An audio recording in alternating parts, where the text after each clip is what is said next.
Pierluigi Cabutto, 1953.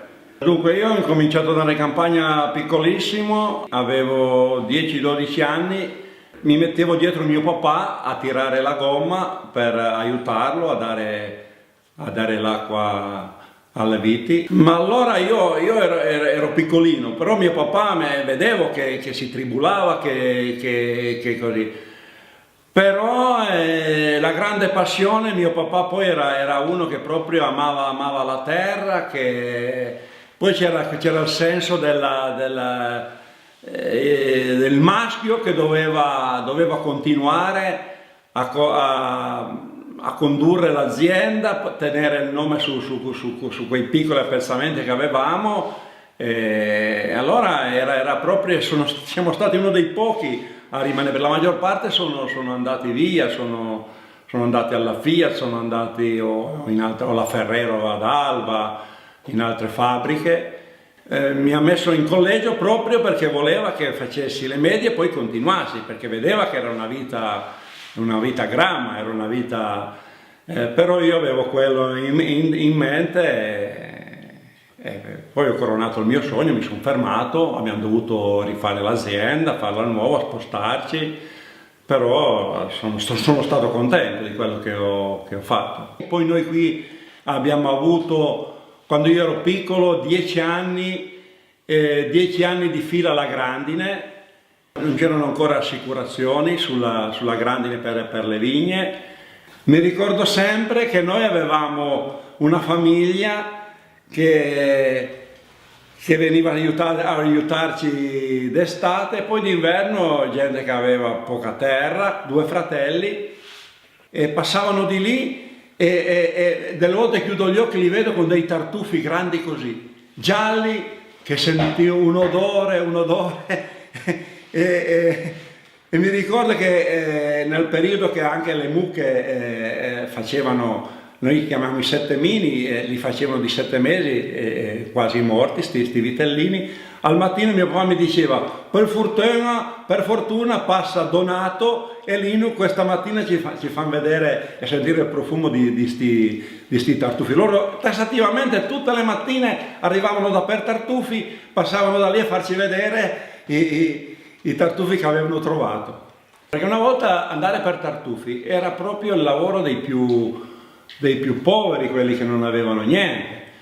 Allora il ristorante si chiamava una Piola, che c'era qui, che si andava a giocare a carte, faceva a fine anno la cena del tartufaio, che i tartufai portavano i tartufi, portavano 1 chilo di tartufi, questo commerciante invitava tutti i suoi clienti e ha detto che ce n'era proprio da mettere a volontà su tutti i piatti, su carne cruda, su agnolotti, su fonduta, su uova a padellino, 1 chilo ne portava. Ma allora avevamo si può dire 10 ettari. Allora noi abbiamo iniziato, io e mio papà, a acquistare della terra, però il nostro coso era l'allevamento, mentre avevamo 3-4 ettari di vigneto, no? Perché allora anche i vigneti erano tutto pali di legno, era tutto più difficile lavorare, era più legale, si legava tutto con i gurat, noi li chiamavamo, no? Che d'inverno bisognava farli, andavamo in montagna a caricare un camion di pali di legno, poi si faceva la punta, si pelavano e non era come adesso. E poi ha iniziato a lavorare, poi col tempo abbiamo lasciato perdere un po' l'allevamento, le posizioni vocate, la terra dove potevamo, abbiamo impiantato delle vigne, oggi abbiamo sui 9 ettari di vigneto. Quello che non si poteva piantare vigneto, che non era una bella esposizione, che non era vocato per il vigneto, abbiamo piantato nocciole. Come vedete noi qui siamo a una frazione di Barolo, siamo a 3 km, Vergne, qui si chiama Bricco delle Viole. Mio papà ha ancora i documenti, che erano terre tutte della Marchesi di Barolo. Qui si diceva il Barolo è era stato portato da questa contessa Falletti che veniva dalla Francia. Era venuto un suo enologo dalla Francia, io su tutte cose che sentivo dire, no? Che ha detto: ma qui siete una zona tra le migliori e le più vocate, e si è messo a fare sto vino, e si diceva che era un vino solo che bevevano solo i nobili e le alte gerarchie ecclesiastiche, no? Cosa si dice, i cardinali o cosa. E poi di lì si sono fatti anche dei progressi nel coltivare, si è puntato sulla qualità, si è puntato, e quello di lì il prodotto è stato assaggiato anche fuori dai confini, si è capito che aveva un gusto, un profumo che erano unici, fatto dalla nostra terra. Noi qui abbiamo proprio la fortuna, la ricchezza che abbiamo delle terre che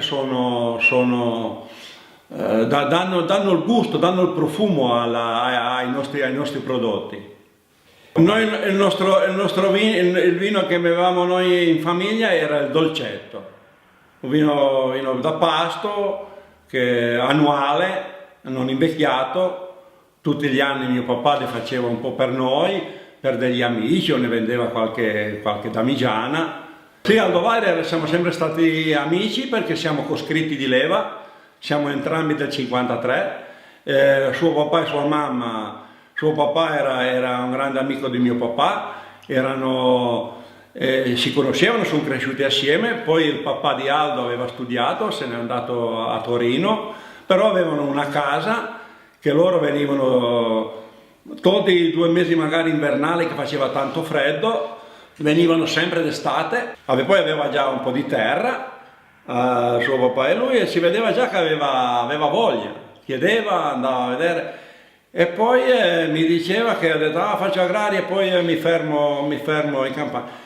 Studiava ancora, veniva già su nella cascina vecchia, che adesso è ancora loro, aveva già messo delle botti, e lui con suo fratello, che adesso fa l'avvocato a Torino, si facevano già le loro vigne, e si è messo già, non aveva ancora finito gli studi, a pigiare e fare del vino, proprio una passione, non come adesso che tutti vogliono venire a lavorare la terra o fare cose. Lui si è messo 40 anni fa, giovane, studente in agraria. E a noi sembrava un po' una cosa strana perché andavano via tutti. Loro andavano via tutti. Qui si tribolava a sposarsi quello che si fermava in campagna. Doveva andare nel meridione. C'erano i bacialè che portavano su delle ragazze, ti portavano giù, le conoscevi, e così. Non si trovava a sposare, era una vita grama. Io certamente, oltre ad avere gli studi, bisogna anche avere la testa. Noi diciamo sempre che ha qualcosa più degli altri, no? Gli altri arrivano adesso, lui è arrivato 40 anni fa. E poi le cose secondo me li vede qualcosina prima degli altri. Li vede, perché ha avuto una cosa, è una ricchezza per le nostre zone anche, perché ha portato a conoscere i nostri posti, i nostri vini, i cru dei nostri, dove siamo, dove è la cantina, dove la maggior parte Briccoviole, La Volta, Fossati, a conoscere in tutto il mondo, che se non ci fosse stato lui, magari se eravamo meno conosciuti, era meno. No, è una ricchezza per i nostri posti, per le nostre zone.